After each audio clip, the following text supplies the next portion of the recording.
que puede fumar porque no pasa nada. Es lo mismo decirle que puede estar gordo porque no pasa nada, porque hay que ser body positive y que la obesidad no es un problema. Y es falso, la obesidad es un gran problema de salud, es una pandemia a nivel global que nos está matando, que nos hace empeorar como sociedad. ¿Cuántos años puede vivir el ser humano hoy en día? Creo que no será para nada complicado llegar a los 120 años con una muy buena calidad de vida. ¿Tú crees que podemos aspirar a encontrar una pastilla que nos la tomemos y rejuvenezcamos, por ejemplo, 5 años, 10 años, no sé cuándo? No hay manera de que sepas si tienes un aneurisma o no hasta el día en que se rompe. 4% de la población tiene aneurismas y no lo sabe. ¿Tú crees que podemos aspirar a saber cuándo y de qué vamos a morir? En el momento en que dejas de tener un propósito, el cerebro es como si perdiera toda la estructura. Es lo más tonto que puedes hacer es fumar. No te aportará nada, absolutamente ningún beneficio. O sea, cada cartón de tabaco que te compras es una papeleta más para morir. Bienvenidos a un nuevo episodio del podcast de Cobo Labs. Hoy tenemos un ilustrísimo invitado, el doctor José Hernández Poveda, que viene desde Valencia, Mallorca. Bueno, está constantemente viajando por el mundo para divulgar sobre longevidad, sobre envejecimiento saludable. Y en definitiva, José es neurocirujano, es experto, como os he dicho, en longevidad y recientemente fundador del Instituto Age Reversal. Entonces, bueno, bienvenido, José. Muchas gracias por haberme invitado. Un placer tener esta discusión contigo. Seguro que salen muchas cosas interesantes de aquí. Claro que sí. Es un honor, como te he dicho, tenerte aquí. Vamos a intentar divulgar y aportar un poco nuestro granito de arena a toda nuestra comunidad. Recordad que si os suscribís a nuestros canales de Instagram y YouTube, nos apoyáis muchísimo, es totalmente gratuito, para que podamos seguir un poco expandiendo el conocimiento.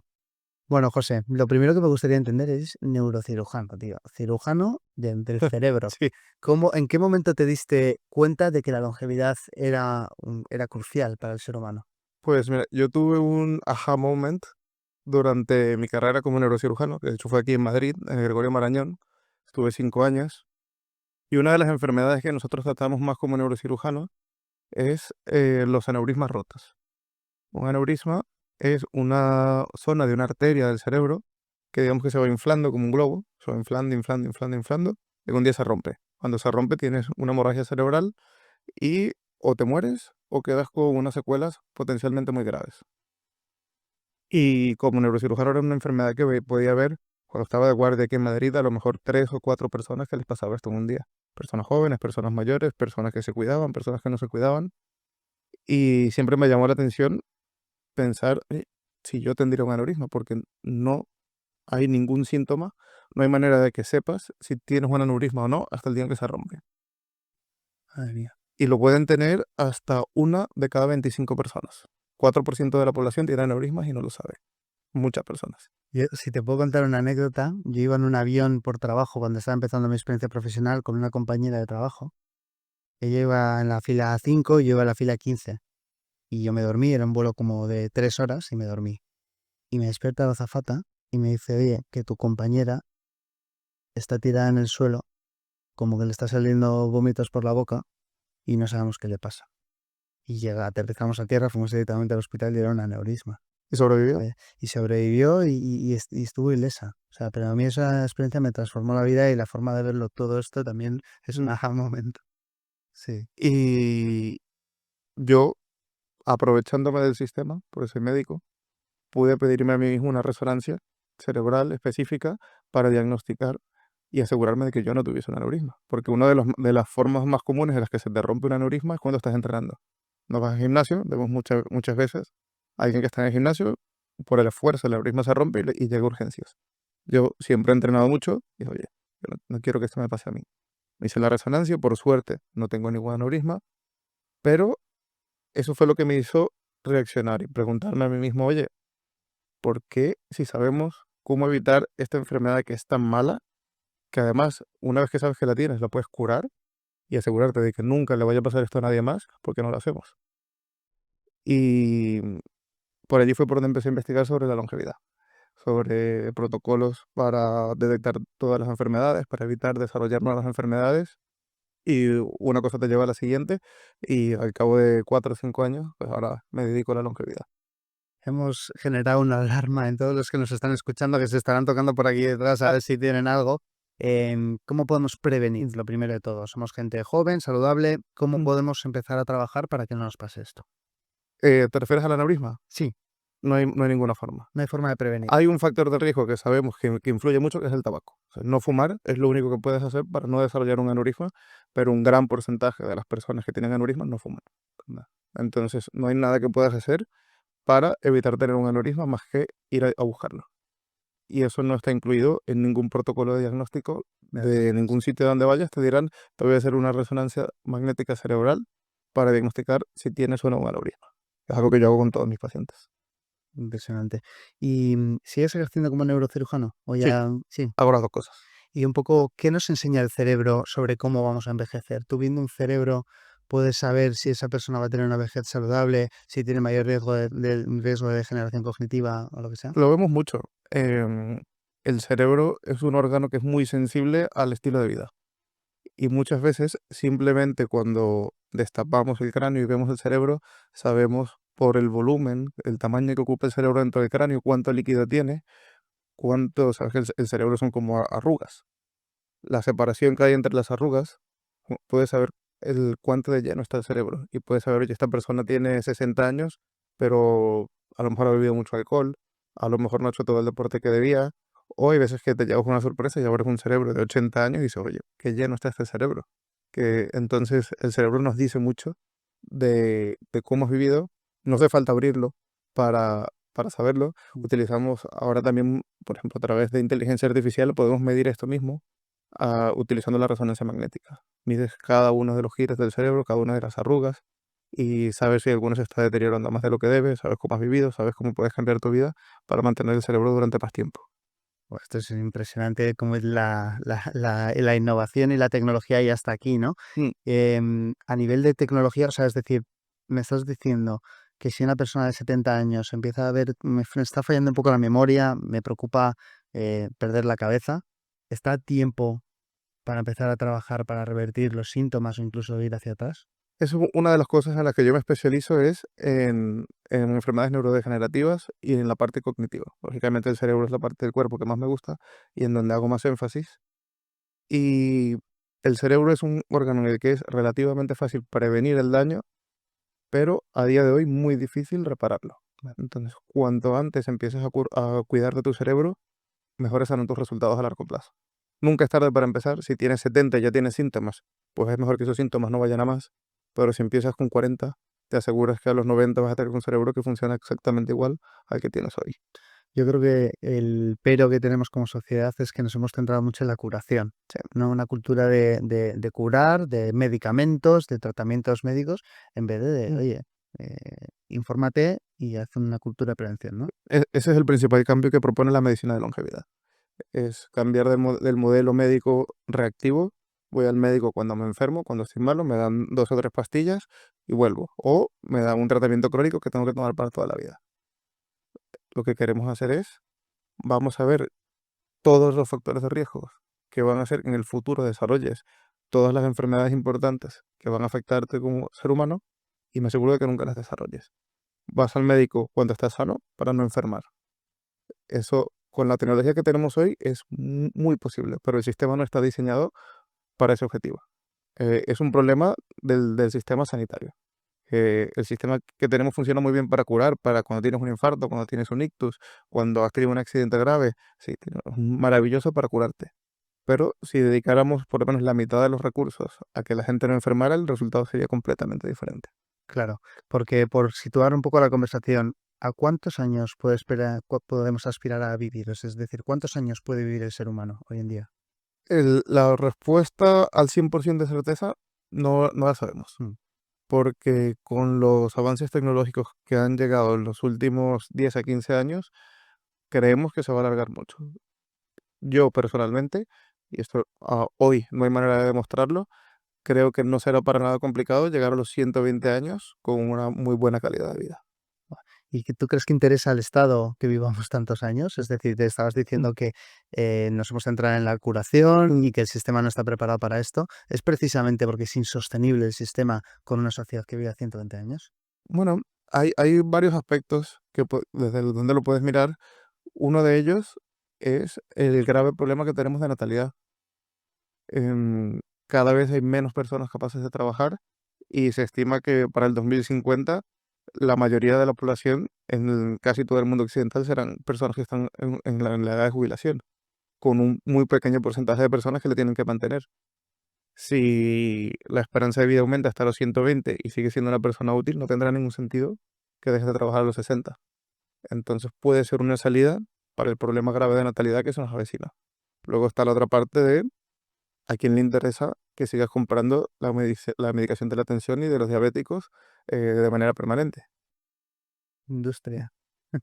que son los que influencian gran parte de las leyes y de cómo está generado el sistema, todos los lobbies. Mm, Entonces, hay un poco de esperanza y también hay un poco de malicia, si lo quieres ver desde ese punto de vista. claro. Lo que es bueno aclarar es que profesionales como tú estáis centrados en dotar de calidad de vida en esos años de más que vamos a vivir de forma natural y con todos estos avances, ¿no? Y con la cultura de prevención y de inquietud que tenemos ahora, ayudarles a que puedan vivir bien, ¿no? Yo lo que te quería preguntar es, por ejemplo, igual a nivel cerebral, que es el órgano más importante desde mi punto de vista, podemos aspirar a que envejezca bien, pero las articulaciones se desgastan. Al final es muy difícil hacer que el cuerpo digamos, no se desgaste, ¿no? Entonces, ¿cómo podemos hacer para dotar a una persona de 120 años de calidad de vida, de movimiento, no solo a nivel cerebral? Una parte fundamental para mí es el entrenamiento y el control casi obsesivo de la actividad física y de cómo hacerlo para no hacerte daño. Y el músculo es el órgano que más te va a proteger no solo a nivel articular y a nivel óseo, sino a nivel cerebral, a nivel metabólico. eh, lo llamamos el órgano de la longevidad. Entonces, la primera parte es sin duda el entrenamiento, un entrenamiento consciente diseñado para no acelerar el desgaste de las articulaciones. Y luego algo que está empezando a jugar un papel muy importante es la medicina regenerativa, que son nuevas terapias, incluyendo terapia genética, terapia con células madres, terapia con exosomas, que lamentablemente en Europa y especialmente en España aún no están disponibles por el tema regulatorio, pero ya hay muchos sitios del mundo donde puedes ir y aplicártelo. Tengo muchos colegas que conozco de primera mano que lo están haciendo Mm. con resultados espectaculares, donde lo que antes era imposible, cuando te decían que tienes artrosis y que tienes desgastadas las articulaciones y ya no tienes nada que hacer, ahora con ciertos tratamientos puedes regenerar el cartílago y no solo en las articulaciones. Tenemos buenos resultados en Alzheimer, tenemos buenos resultados en enfermedades que antes se consideraban incurables y que poco a poco ha ido cambiando la medicina. Y un poco entrando en el mundo del biohacking, ¿no? Al final todo el mundo quiere quitarse 10 años y hackear un poco su longevidad. ¿Tú crees que podemos aspirar a encontrar una pastilla que nos la tomemos y rejuvenezcamos, por ejemplo, 5 años, 10 años, no sé cuánto Seguramente, es tiempo? sí, no es descabellado y la tecnología para conseguirlo ya existe. Eso se llama reprogramación parcial epigenética y es algo que se descubrió hace unos 15 años por un científico japonés. Él se ganó el premio Nobel descubriendo cómo coger cualquier célula del cuerpo y convertirla de vuelta en una célula madre. Esto, digamos que evolucionó en una siguiente forma de tecnología, que es activar unos factores genéticos que se llaman los factores de Yamanaka, en honor a este científico, y al activarlos dentro de un organismo vivo, es como si esa célula empezara a envejecer marcha atrás. Y lo puedes detener al cabo de, activas este sistema a lo mejor durante una semana, luego lo inactivas y durante esa semana el cuerpo va reparando todo el daño que se ha ido acumulando en el ADN. Y de hecho ya se ha hecho con una pastilla. Antes de tomar la pastilla tienes que recibir un tratamiento genético y lo que haces es que esa secuencia de ADN se activa cuando tomas una pastilla. ¿Cuál es la idea? Que cada 10 años te tomas la pastilla, se activa la secuencia de ADN reparadora, tienes una semana durante la cual tu cuerpo se repara a sí mismo y repites el procedimiento cada 10 años. Esto ya se hace en animales, con resultados muy, muy positivos. No sabemos cuál va a ser el resultado a largo plazo en humanos, es una tecnología que no lleva Claro. más de 5 años. Pero cuando consigamos dominarla, significará, te tomas la pastilla, rejuvenece 10 años y vuelves cada 10 años. Joder, ya estamos ahí en Matrix. Ha habido una palabra que ha pasado un poco desapercibida, que has dicho epigenética. Al final nosotros somos una mezcla de genética y de epigenética, es decir, una mezcla de lo que somos y otra de lo que hacemos con nuestra vida y con nuestros hábitos. ¿Cuál dirías que es más importante, la genética o la epigenética? La epigenética, sin duda. Siempre una pregunta que se hace mucho es ¿qué porcentaje de tu longevidad está influenciado por tus genes? Y normalmente yo diría un 20%. Solo un 20%. Un 20% es suerte o mala suerte y el 80% restante te lo tienes que currar. Mm. Y o sea, la epigenética al final no es más que de esos genes que te han tocado, cuáles están activos y cuáles están inactivos. Es como si el ADN fuese las partituras y la epigenética el director de orquesta, que te dice cuáles vas a leer y cuáles no. Claro, Entonces, si controlas qué genes se activan y cuáles no, puedes un poco paliar la mala suerte que te pudo haber tocado por los genes. claro. Si no, dos gemelos exactamente idénticos nacerían, vivirían y morirían exactamente igual, ¿no? Claro. Vale. Y un poco pensando en ya con todas estas innovaciones y con todas estas tecnologías que empezamos a tener disponibles, ¿tú crees que podemos aspirar a saber cuándo y de qué vamos a morir? Es un poco a lo que me dedico, a intentar probabilísticamente, Vale. no soy astrólogo, decirle a las personas qué es lo más probable que les vaya a afectar de aquí a los 10 a 20 años y asegurarme de que eso no ocurra. Y es un proceso bastante complejo, pero muy entretenido, donde todo lo que hacemos en mi clínica es, imagina el chequeo médico más avanzado que existe.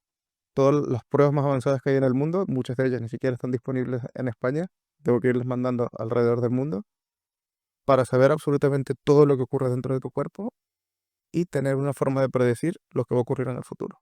Puedo saber qué riesgo tienes de cáncer, puedo saber qué riesgo tienes de Alzheimer, qué riesgo tienes de enfermedad cardiovascular, qué marcadores tienes elevados, qué venía predestinado en tu genética. Y decirte, "Oye, mira, lo más probable es que de aquí a 15, 20 años o vayas a tener un infarto, o vayas a tener enfermedad de Alzheimer, o vayas a tener un cáncer de pulmón. Estas son todas las medidas que vamos a tomar para que eso nunca ocurra. Y como ya sé que, por ejemplo, tu cáncer más probable es el cáncer de colon, pues en lugar de hacerte una colonoscopia cada 3 o cada 5 años, te voy a hacer una al año y además te voy a hacer una resonancia entre medias. Entonces te diseño las estrategias para cada individuo basadas en sus factores de riesgo. O sea, yo creo que esto que estás diciendo es pura esperanza, ¿no? Porque todas esas personas inquietas por mejorar su salud, por conocer su salud, Mm, sus antecedentes, cómo influyen sus hábitos en su día a día, esta es la excusa perfecta para ponerte las pilas, claro, ¿no? Para si te dicen, oye, tío, si sigues así y sigues fumando, en mínimo 5 años vas a tener cáncer de pulmón. ¿Vale? Entonces, si ahora estás a tiempo, deja de fumar y empieza a hacer todos estos hábitos complementarios y te puedes curar, ¿no? O puedes evitarlo. exactamente. Y incluso están los pilares de la longevidad, que todos sabemos, la nutrición, dormir bien, controlar el estrés, una buena alimentación, pero incluso haciéndolo todo bien, existe un pequeño factor de mala suerte, Mm. que lo habrás escuchado muchas veces. Oye, pues tenía 40 años, no bebía, no fumaba, deportista, de repente un día ha aparecido muerto. Pues eso es, a pesar de hacerlo todo bien, puedes tener mala suerte, puedes tener un cáncer de pulmón sin Te fumar, puede caer una maceta a la cabeza. Mm. pero todo esto viene de enfermedades que son prevenibles y que haciendo las pruebas adecuadas eran muertes evitables.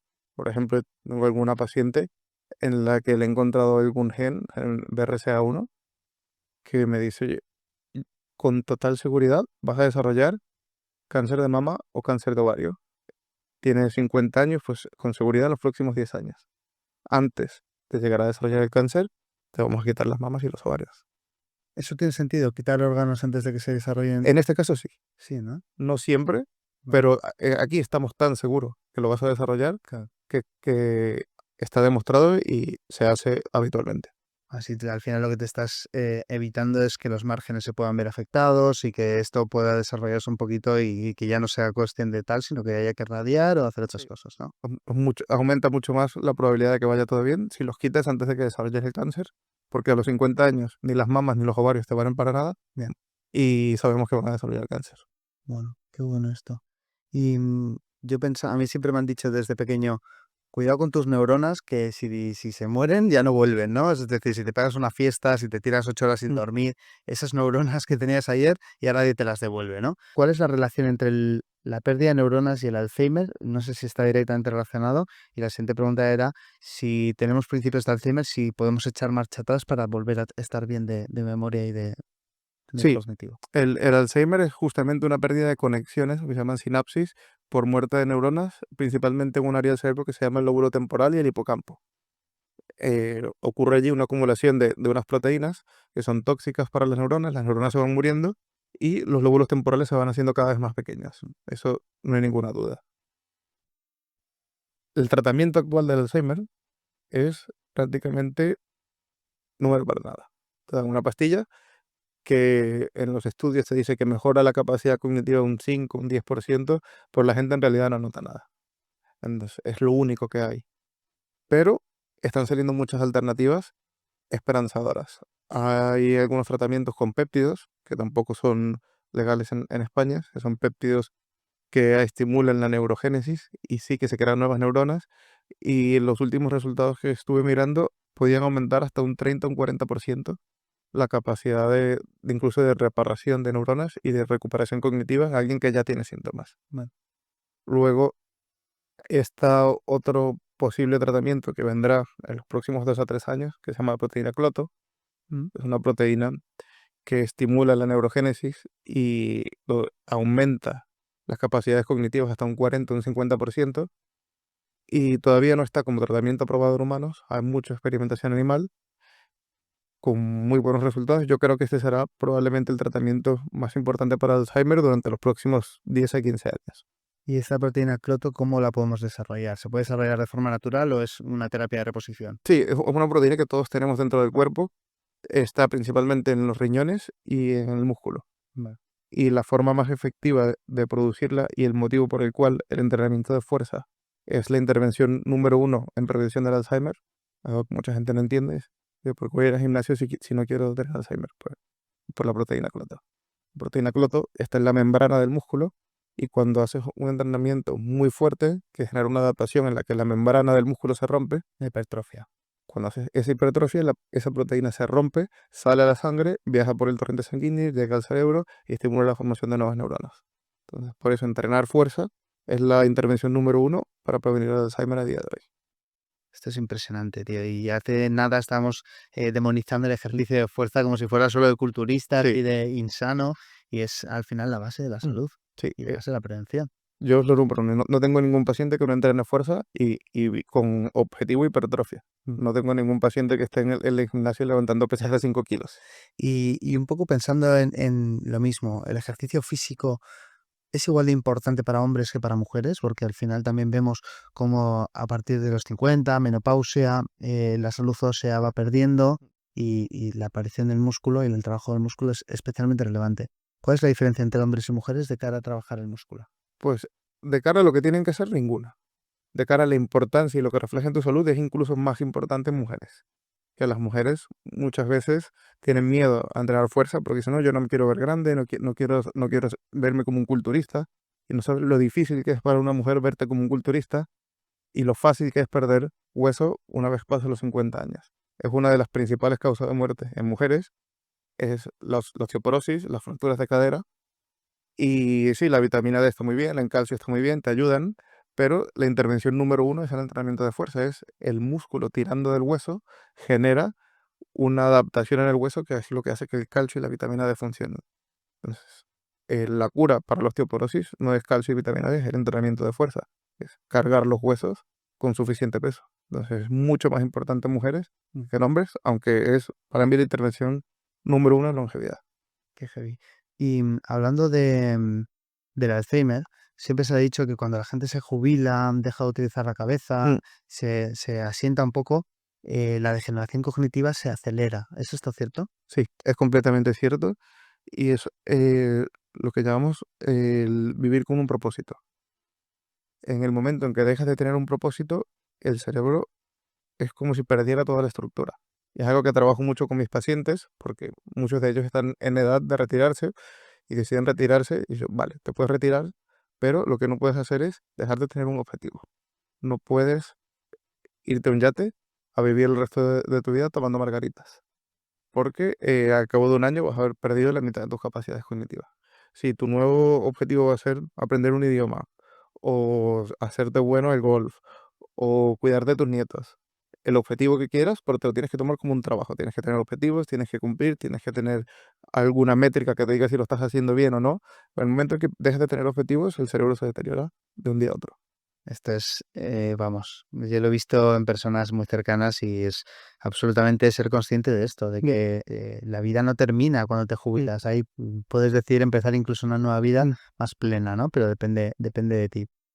Hablando, hay cada vez más modas, cada vez más elementos externos, en vez de centrarnos en una nutrición, en un ejercicio, en un descanso, cada vez metemos más agentes externos. Te voy a pedir que me evalúes del 0 al 10 las siguientes cuestiones, ¿vale? 10 es lo más potente Sí, y 0 lo que menos, ¿vale? vale.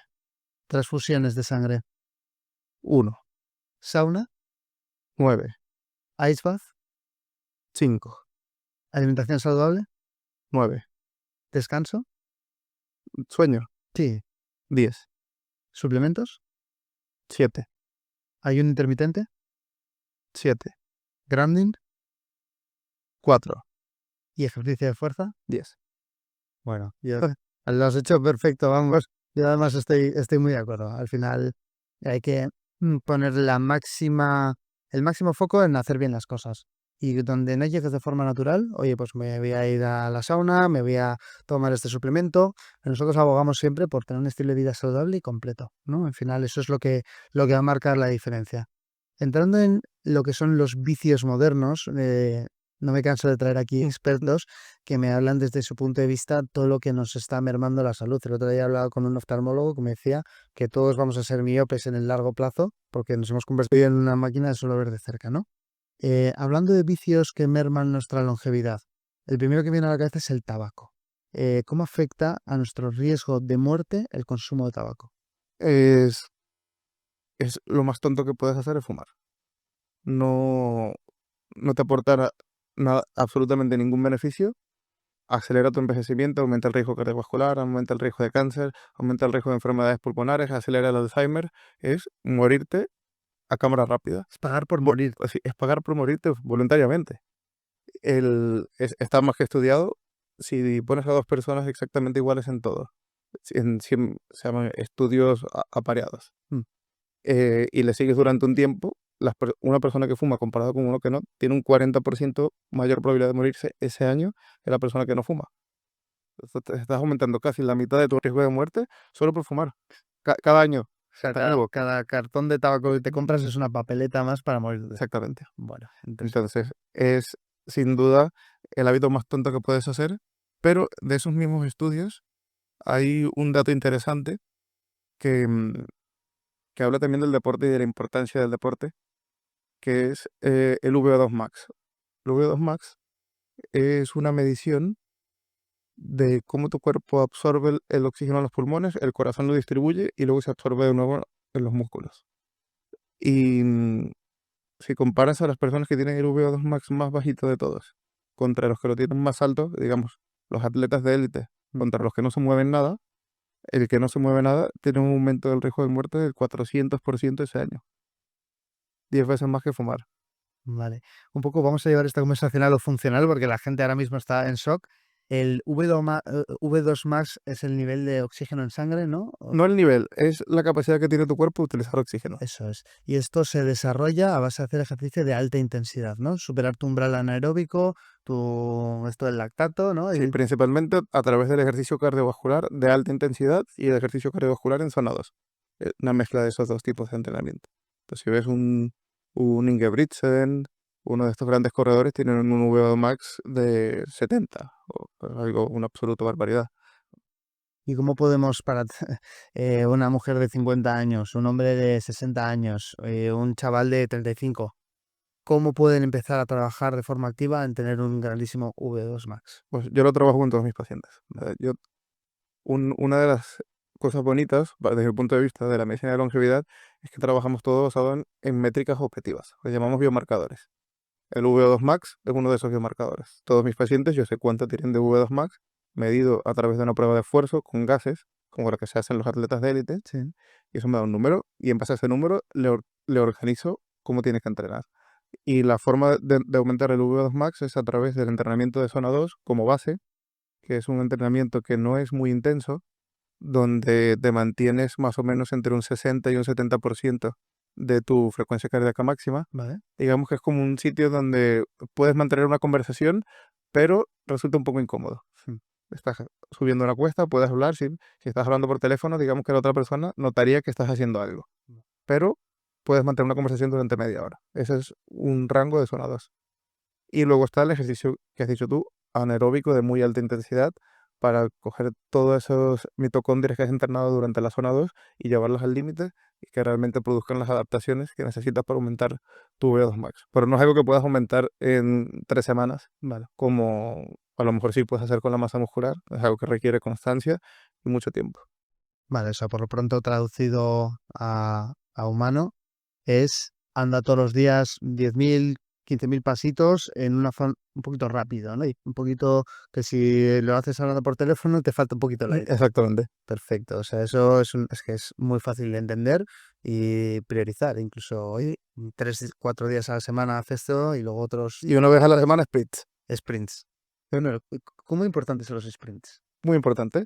Por una parte, porque es la que genera la adaptación para aumentar la parte de zona 2 y luego por algo que se llaman las fibras musculares de respuesta rápida. Si solo andas a un ritmo muy despacio, las fibras musculares de respuesta rápida, que son las que generan fuerza realmente, Mm. se empiezan a atrofiar y estas son las fibras que te van a salvar la vida a partir de los 60 años. Porque en el momento en que tropiezas Mm. con un escalón en la calle, si no tienes una fibra de respuesta rápida, no puedes hacer el movimiento que te va a salvar la vida y acabas con la cabeza en el suelo. Entonces, durante los sprints, durante estos movimientos muy explosivos, entrenas las fibras de respuesta rápida, que son las que van a evitar que tengas una caída y las que puedas reaccionar de manera rápida ante algo que está ocurriendo nuevo en tu entorno. O sea, por hacer un resumen de todo lo que aporta el músculo, los sprints y la salud en este sentido es, te hace más inteligente. O sea, es decir, te ayuda a prevenir el Alzheimer y la degeneración cognitiva. Te ayuda a prevenir la diabetes, también has dicho. Sí, Te ayuda a sanar el corazón y evitar enfermedades cardiovasculares. Y luego lo del Alzheimer que hemos dicho, que ya no es poco. es, si solo pudieses hacer una cosa, yo siempre se lo digo a mis pacientes, es entrenar. O sea, un poco de entrenamiento de fuerza, un poco de entrenamiento cardiovascular. No es, tienes que dejar de verlo como no tengo tiempo, porque no te quita tiempo, Mm. te regala tiempo. Te regala tiempo. Cuanto más entrenes, más tiempo tendrás. Es igual que una inversión. Exactamente. Y si no, lo que vas a hacer es invertir toda tu vida en conseguir un bienestar para luego pagar todas las enfermedades que vas a tener que revertir en el futuro. Esa es una frase que a mí me dejó marcada hace mucho tiempo. Entonces, estábamos hablando también de vicios del tabaco. Mm. Como todas las iniciativas tan negativas como el tabaco, al final, después de 20 años, 25, aparecen alternativas. Y la nueva alternativa son los vapers, estos, bueno, como tabaco, pero de vapor, Sí. con un montón de aromas artificiales. ¿Cuál es tu opinión? ¿Es igual de malo que el tabaco o es algo mejor? Es, hay muchas sustancias y métodos de delivery de nicotina. Y las tenemos claramente en distintos rangos, de orden de peor a mejor. La peor sin duda es el tabaco, porque el problema en sí no es la nicotina. De hecho, existen protocolos de longevidad en los que hay personas que se suplementan con nicotina, sobre todo en forma de bolsitas de tabaco que llevan, que se lo utilizan mucho en los países nórdicos. Vale. El problema es la combustión. Cuando quemas todos los productos del tabaco, se producen más de 200 sustancias cancerígenas que estás inhalando junto con la nicotina. Y eso es lo que te acaba produciendo el cáncer y casi todos los problemas de salud. En los vapers no existe la combustión como tal, porque lo que estás es vaporizando un alcohol y algo de agua, pero sí que las resistencias producen metales que también inhalas y pasan a la sangre. Y el efecto de estos glicerol y de estos alcoholes extraños a largo plazo no está del todo documentado. Entonces, yo cuando tengo un paciente que fuma y que no está dispuesto a dejar de fumar, lo primero que le digo es que se baje un vapor. Porque es malo, pero no es tan malo como el tabaco. El tabaco estamos 100% seguros que es lo peor que puedes hacer. Entonces, por lo menos aquí vamos a cortar un poco el riesgo cardiovascular y el riesgo de cáncer. Si incluso podemos ir un poco más allá, pasamos a nicotina oral o nicotina en parches o nicotina en forma de las bolsitas que se meten dentro de la boca, que ya si controlas la adicción a la nicotina, no tiene por qué ni siquiera tener un efecto perjudicial. Vale. O sea, estamos diciendo que lo peor es el tabaco por el Sí. hecho de que se prende, se quema, Sí. se libera un papel, o sea, se quema el papel, se queman todos los tóxicos y eso es lo peor para tu cuerpo. Vale, bajarte al vapor. ¿Crees que van a aparecer con el paso de los años más evidencias de que los vapers en realidad son casi tan malos como esto? ¿O tú crees que simplemente por la diferencia de la combustión ya es suficiente? Por la diferencia de sustancias que estás ingiriendo, yo creo que siempre los vapers serán más seguros que el tabaco. Va, No digo que sea bueno. claro. O sea, si no fumas, no empieces Claro, a coger un vapor no, por lo que estamos hablando aquí. sustituyes la fruta por el vapor, ¿no? Claro, Pero, eso no. Pero si ya fumas, claro, estás ganando algo de salud la ganancia. cambiándolo por un vapor. Vale.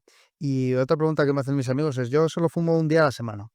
¿Hay una proporción entre fumar un día a la semana con fumar todos los días? ¿O realmente es más proporción? O sea, ya te estás cogiendo el 80% del riesgo solo por fumar una vez a la semana. No, es un riesgo aditivo. Vale, Cuanto más fumes, mayor riesgo. Entonces, lo ideal es fumar cero.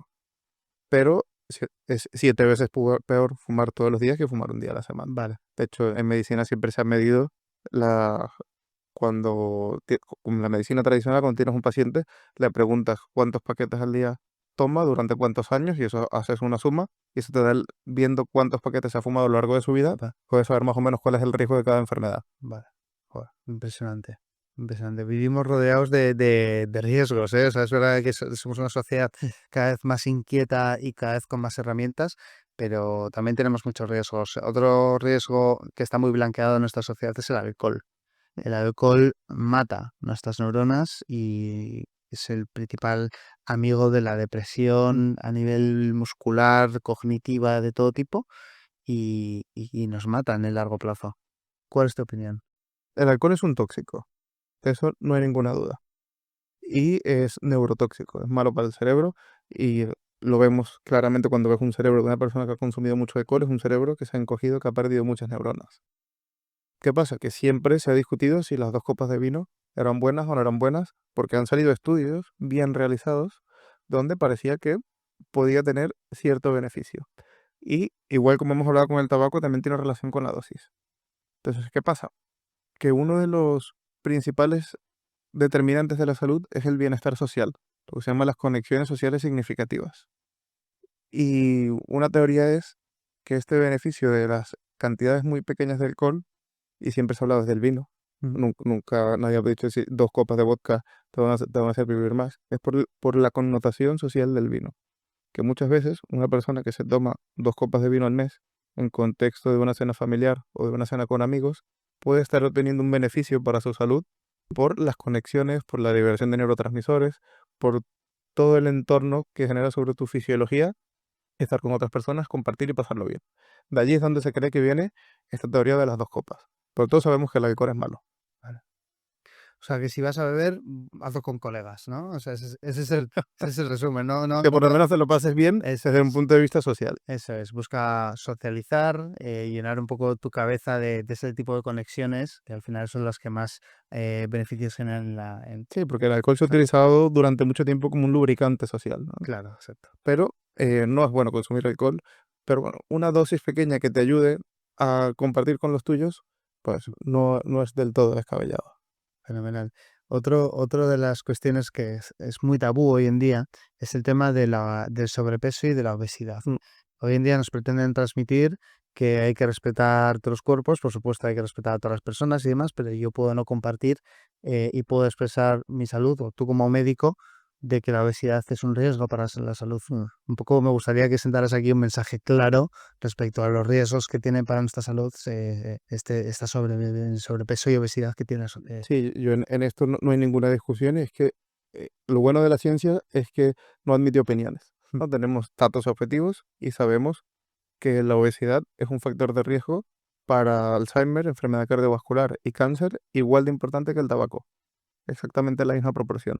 Entonces es como intentar normalizar el tabaco y decirle a un niño que puede fumar porque no pasa nada. Es lo mismo decirle que puede estar gordo porque no pasa nada, porque hay que ser body positive y que la obesidad no es un problema. Y es falso, la obesidad es un gran problema de salud, es una pandemia a nivel global que nos está matando, que nos hace empeorar como sociedad, que aumenta mucho los costos de todo el sistema sanitario y que es un daño que te estás haciendo a ti mismo. No tiene ningún sentido seguirlo apoyando cuando hoy tenemos tantas herramientas para controlar nuestro porcentaje de grasa corporal y la manera en la que vivimos. Porque incluso rompe tu balance hormonal, ¿no? Es decir, va más allá de lo que es lo muscular y etcétera, ¿no? Sí, sí, no tiene nada que ver con el aspecto estético. Claro. Es un cambio en cómo funciona tu cuerpo a todos los niveles, en la parte de inflamación, en la parte metabólica, en cómo optimiza tu cuerpo la utilización de nutrientes. El cuerpo deja de funcionar como debería y es igual de malo que fumar. Vale, eso quiero que quede clarísimo, no hay excusas ni tolerancia cero con esto Mm. porque es igual de grave que fumar, eso lo has dicho tú literalmente. Otra de las cuestiones que tenemos hoy en día es cada vez más tecnología. Tenemos ondas por aquí, ondas por allá. He escuchado cada vez más que es bueno dejar el móvil cargando lejos de la mesilla, de que es incluso bueno apagar el wifi. Mm. ¿Cuál es tu opinión? ¿Esto es relevante o realmente se está haciendo demasiada bola? En lo que hablábamos antes, yo lo pondría en un 2. Vale. Eh, Empiezan a aparecer algunos estudios donde parece que puede afectar la estructura del ADN. Estudios in vitro, donde cogiendo células en una placa de Petri y exponiéndola a campos muy, muy, muy intensos, parece que tienen un poquito más de daño en el ADN que las células que no han estado expuestas a ese campo. No hay ninguna evidencia en humanos de que realmente ni empeore la calidad del sueño ni aumente el riesgo de ninguna enfermedad realmente importante estar expuesto a campos electromagnéticos. Entonces, si quisieras ser extremadamente cuidadoso, no me parece descabellado, no te estás haciendo ningún daño por hacerlo, Eso es. pero no te enfoques en eso. No empieces por dejar el móvil fuera de la habitación, empieza por apuntarte al gimnasio.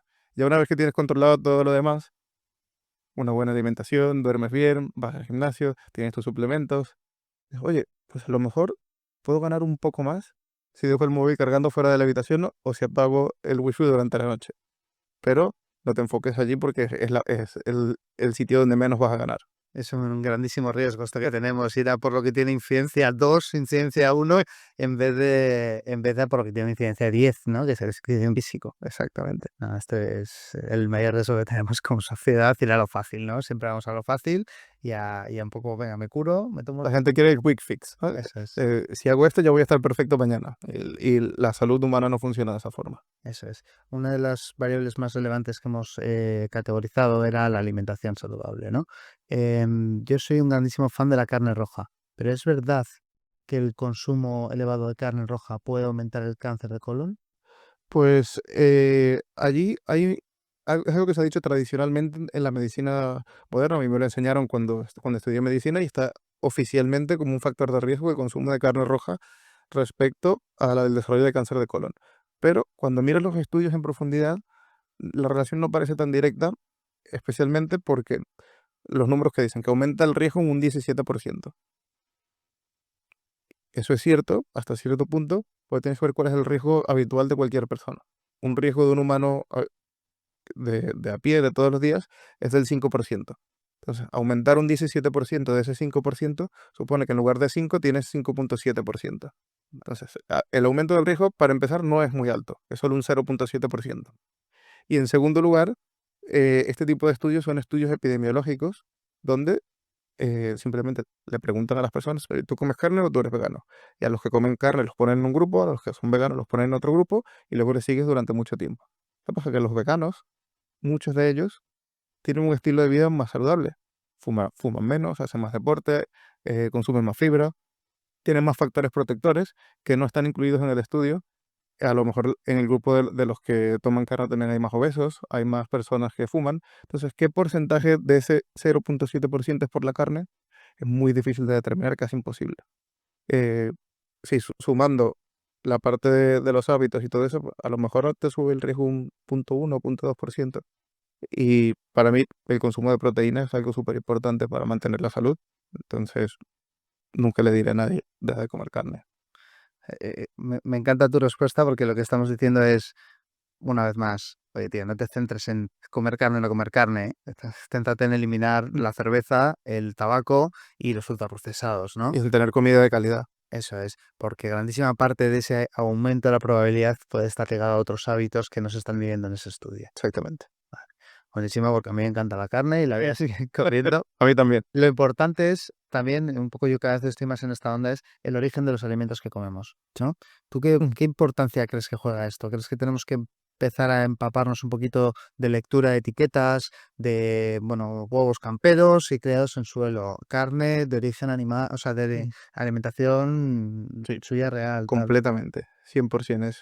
Cada vez juega un rol más importante el origen de lo que comemos. Y si estás comiendo un animal al que solo le han alimentado con toxinas, luego esas toxinas son las que vas a meter dentro de tu cuerpo.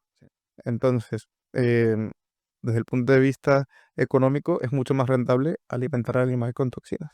Entonces, la alimentación más barata es la alimentación que más daño te hace. O sea, hay que mirar mucho las etiquetas, mirar de dónde vienen los productos, qué tipo de regulaciones hay en esos países y intentar dejar de consumir tantos alimentos procesados.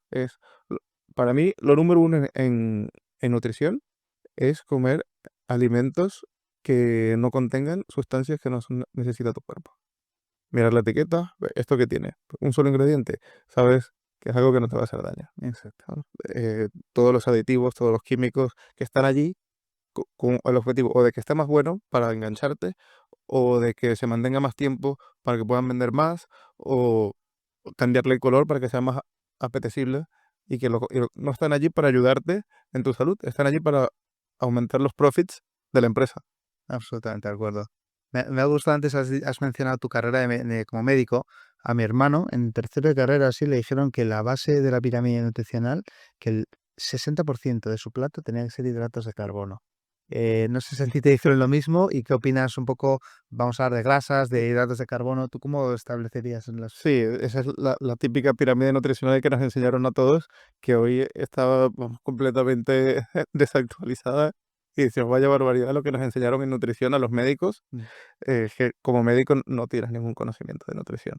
Realmente tienes que formarte a ti mismo e investigar mucho del tema y decir, oye, pues todo lo que me enseñaron parece que no tenía ningún sentido y los estudios lo demuestran, pero es que la medicina se ha enseñado durante muchos años casi desde un tipo de enseñanza militar, donde el jefe es el que pone las reglas y las va pasando a los que están por debajo, eso es lo que tú aprendes y cuando eres mayor es lo que repites.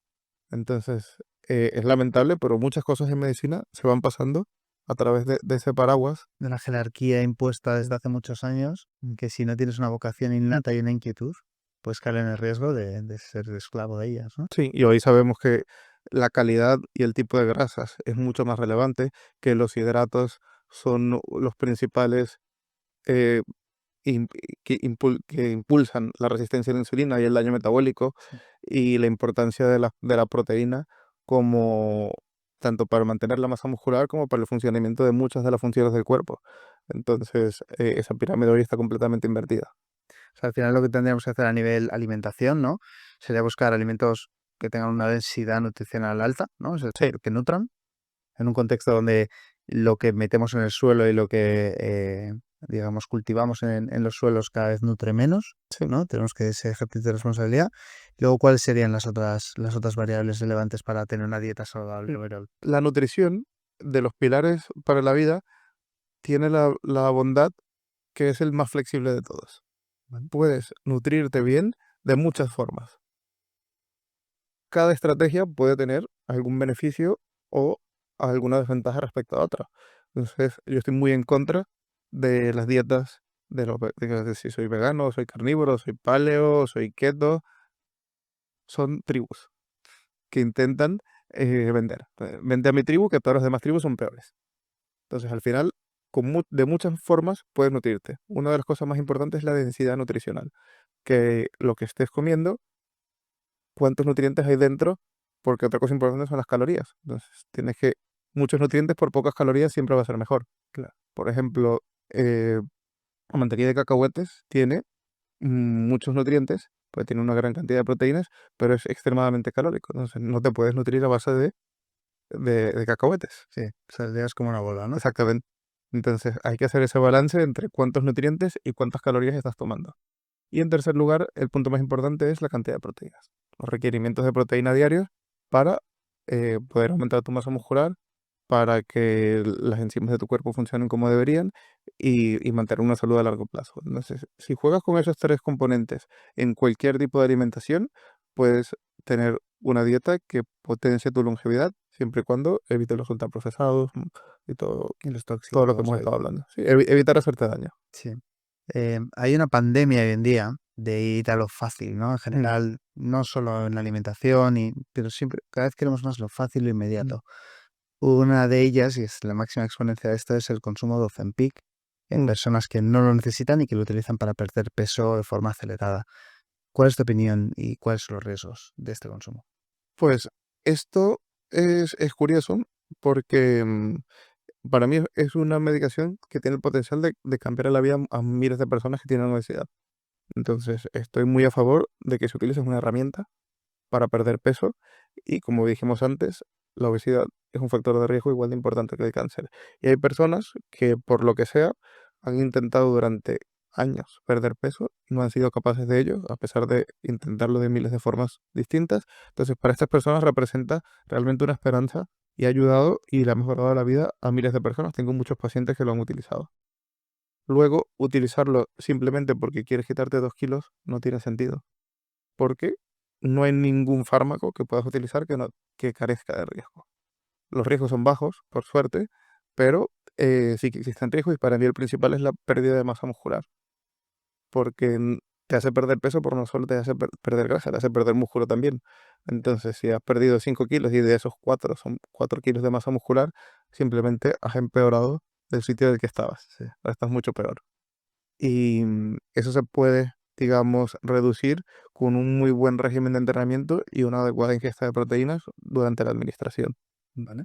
Luego existen otros riesgos mucho más raros, como el riesgo de pancreatitis, pero es algo que es menos del 0,1% y en una persona que tiene una enfermedad se puede asumir ese riesgo. O sea, en definitiva, si estás pensando en hacer esto, más te vale consultarlo con un profesional sanitario, hacerlo con esa supervisión, con esa ingesta de proteína durante todo el tratamiento, acompañándolo de ejercicio de fuerza y de una alimentación saludable. Sí, yo a mis pacientes nunca les dejo tomar ninguno de estos medicamentos si no tienen la alimentación y el entrenamiento ya controlado. Vale. O sea, digamos que te podría ayudar a familiarizarte y estar cómodo con un plato más vacío Sí. y un poco cambiar y que utilizarlo como punto de inflexión. Además, si no inicias el cambio en el estilo de vida mientras estás utilizando este medicamento, cuando lo dejas, vuelves al punto de partida. No has ganado nada. O peor, ¿no? Sí, Porque al el final efecto rebote. luego recuperas grasa y has perdido tus Sí. fácil militos de músculo que eran los únicos que tenías, Entonces, ¿no? utilizada de manera inteligente, puede ser una herramienta muy potente para mejorar tu salud. Mm. Ya pasando al último bloque, que es el del descanso, que no el del sueño. Mm, em, yo, según la evidencia que he leído, dormir mal o dormir poco puede engordar. Sí. En este sentido, ¿estás de acuerdo? ¿Tiene matices o no? Sí, sin duda, no hay ninguna duda en lo que acabas de decir. De hecho, el control metabólico depende en gran parte del sueño. El sueño no es simplemente descansar y prepararte para el día siguiente, aunque el cuerpo hace un reset de todas las hormonas, del funcionamiento de cada uno de los órganos vitales para que al día siguiente vuelvan a estar. Y es algo que lo ves directamente. No sé si alguna vez has utilizado un sensor de glucosa. Sí. Pues yo tengo el sensor, cuando tengo el sensor de glucosa y tengo el anillo que me monitoriza, la noche que he dormido mal, ves que ese día tus niveles de glucosa están 10 miligramos por encima de tu basal. Entonces, solo dormir mal una noche te empeora tu control metabólico en un 10%. Si haces esto todos los días, es un factor de riesgo para desarrollar diabetes. Entonces, un poco ya orientando esta conversación al final, ¿cuál sería tu recomendación? Un poco si tuvieras que lanzar un mensaje directo a nuestra audiencia, porque al final lo que estamos diciendo es no hay milagros, no hay una sola variable que debas cuidar, son un montón, las hemos mencionado todas. ¿Cuál sería tu resumen, lanzar a cámara un mensaje potente? Mira, el estilo de vida es lo más importante para tu longevidad. Tiene muchos componentes, tiene el descanso, tiene la actividad física, tiene la nutrición y tiene el manejo emocional y el control del estrés. Son para mí los principales determinantes de la salud. Y no hay que intentar decir, bueno, mañana voy a cambiar mi vida y voy a arreglarlo todo por completo, sino elige uno. Probablemente no lo estés haciendo bien en más de uno de estos aspectos y elige uno y digo, bueno, me voy a apuntar al gimnasio una vez a la semana, le voy a entrar fuerza. Y eso te lleva a un círculo virtuoso donde cuando empiezas a ver los beneficios, pues, oye, pues ya que me estoy esforzando en el gimnasio, pues igual voy a intentar comer un poco mejor, voy a comer más verduras, voy a intentar aumentar mi cantidad de proteína, voy a dejar de ir al McDonald's, porque cada acción que vas tomando te va llevando a mejorar y así, sin darte cuenta casi, en un año, puedes ser una persona completamente diferente. Me encanta este mensaje, o sea, me parece bestial el tema de los círculos virtuosos, porque normalmente lo que hacemos es los círculos viciosos, es decir, lo hacemos al revés. Dejo ir al gimnasio y como dejo ir al gimnasio, venga, a tomar por saco, me pido una hamburguesa y me quedo en el sofá, ¿no? Sí, La importancia de las decisiones que tomas, cómo no las puedes acumular, ¿no? simplemente escoge uno y empieza por allí y verás cómo ese te va a ir llevando el siguiente y el siguiente y el siguiente. Qué bueno, potentísimo. La última pregunta del episodio de hoy, que sé que todo el mundo se estará quedando con ganas, pero ha sido súper productiva y completa. ¿A qué invitado o invitada te gustaría ver en próximos episodios del podcast de Cobo? ¿Hay algún profesional que admires y que creas que tenga algo potente que decir? Sí, tengo, diría Begoña del Campo. ¿Vale? Es una muy buena amiga que me enseña el aspecto de la longevidad que a mí más me cuesta, que es la salud mental. Porque eh, es uno de los pilares de la longevidad, sin duda. No tiene ningún sentido vivir durante 120 años para estar triste y, y una vida que no merezca la pena vivir. Mm. Y con ella trabajo mucho estrategias para reprogramar el cerebro, para tratar problemas emocionales, de depresión con mis pacientes, porque también es algo que no te enseñan como médico. Y ahí es donde más utilizo la ayuda de otros profesionales. Qué bueno, pues Begoña, estás invitadísima desde aquí, te invitamos al podcast. Y último mensaje, José, hemos hablado del Late Reversal, pero hemos pasado muy por encima. Imagínate que hay muchísimas personas, ahora todo el mundo quiere contactar contigo. ¿Cómo pueden contactar contigo? Sé que tenéis una clínica en Mallorca, pero no sé si eso estáis expandiendo. ¿Cómo puede la gente ponerse en tus manos? Sí, ahora tenemos la clínica en Mallorca, abriremos en los próximos meses en Madrid y Barcelona. Me podéis contactar directamente a través de Instagram o en la web que es agereversalprogram.com. Vale, ¿y tu Instagram cómo era? Age Reversal Spain. Vale, hecho eso, respect. Oye, pues José, de verdad, gracias de verdad por haber venido. Es un honor charlar de tú a tú con profesionales como tú. Creo que al final la vida no va de milagros, ni de shortcuts, ni de pastillas, milagros que te tienes que tomar, sino de hábitos. Es exactamente lo que nos has enseñado hoy.